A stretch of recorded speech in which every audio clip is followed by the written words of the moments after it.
by Dan Bilefsky, James, KANTER and ANITA. RAGHAVAN, March 22, 2016. Brussels. Simon O'Connor, a European Commission official, had parked his car and was about to walk toward the departure terminal, en route to Rome for work. Salomé Corbo, an actress from Montreal, was at the Air Canada counter, about to check her luggage. Elouan Preaud and his wife, Angelina Centeno, were having breakfast, waiting to board an American Airlines flight to her native Colombia. Then came the blasts. The first one tore through the check-in area at Brussels Airport just before 8 a.m. on Thursday. Another followed. Seconds later, near a Starbucks, Mr. Preaud and his wife, who is pregnant, hit the ground as people screamed, "Get down! Get down!" After the second explosion, he looked up to see a giant fan, part of an air conditioning unit, that had landed near them.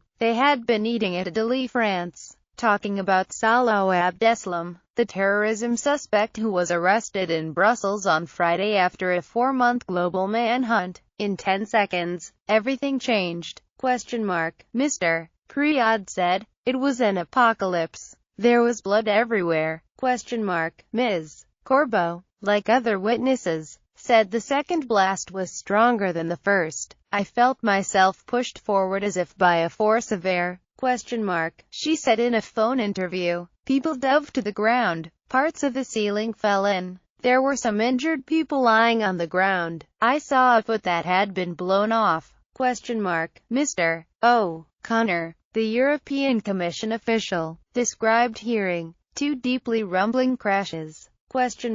As he approached the terminal from the parking lot, "I saw the glass side of the terminal blown out, a lot of agitated people streaming out." He said in a phone interview, "There were people with blood on their faces, people with injuries on the ground outside the terminal building. It was the kind of stuff you hope to never see." Nearly 7 miles away, in the heart of Brussels, as paramedics, police officers and other emergency workers were still evacuating hundreds of passengers at the airport and taking scores of injured people away for treatment, a bomb went off on a subway train as it departed the crowded Maelbeek station. It was 9:11 a.m., just after the height of the morning rush. The train was coming into Maelbeek station, said Brian Carroll, 31, a communications consultant from Washington, who was on